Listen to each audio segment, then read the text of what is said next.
When I was little, I grew up in a Catholic family.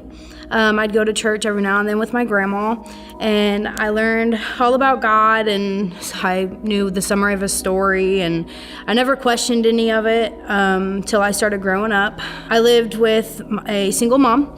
She had the classic teen story. She got pregnant at 16, and my dad ran off, and I had a lot of trouble dealing with the fact that he didn't really seem to care. I had a lot of depression problems. There was a few times where I tried to take my own life, and due to circumstances that happened, my high school years, I had an older gentleman that never should have looked my way take a year of my life, and I couldn't tell anybody due to I was terrified I would lose my own life. College years came around, and a lot of bad things happened by guys who were supposed to be my friend. And I blame myself most of the time, saying maybe I should have been more careful, but I also blamed God.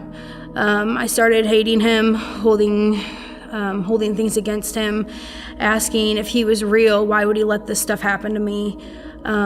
If He was real, then please help me and get me out of it.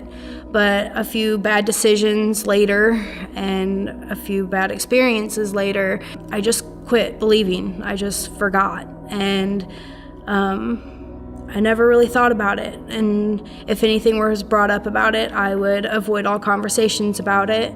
And then I met Nicholas, and his family is extremely religious, believes very strongly in God. And I did everything I could to avoid the topic, as usual. And his cousins would not stop inviting me to church.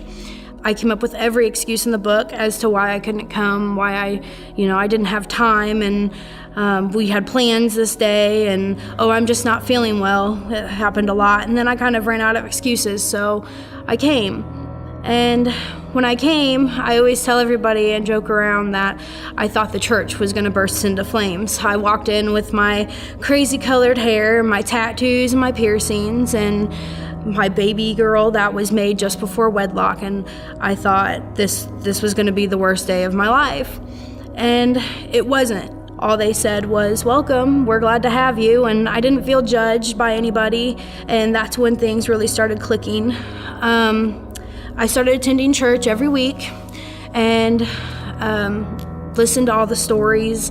I was a huge baby, blubbering, listening to the services. It was an interesting experience. And then the healing service last year came, and that was it. I finally gave in, and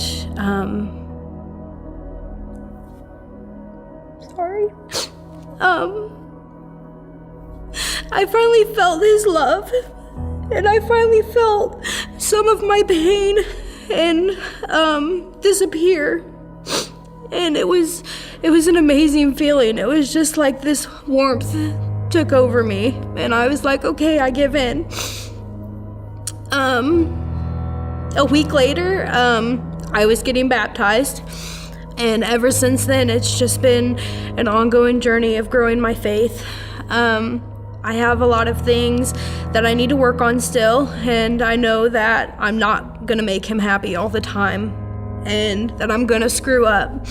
But if I keep asking Him for help and guidance, He'll show me the way.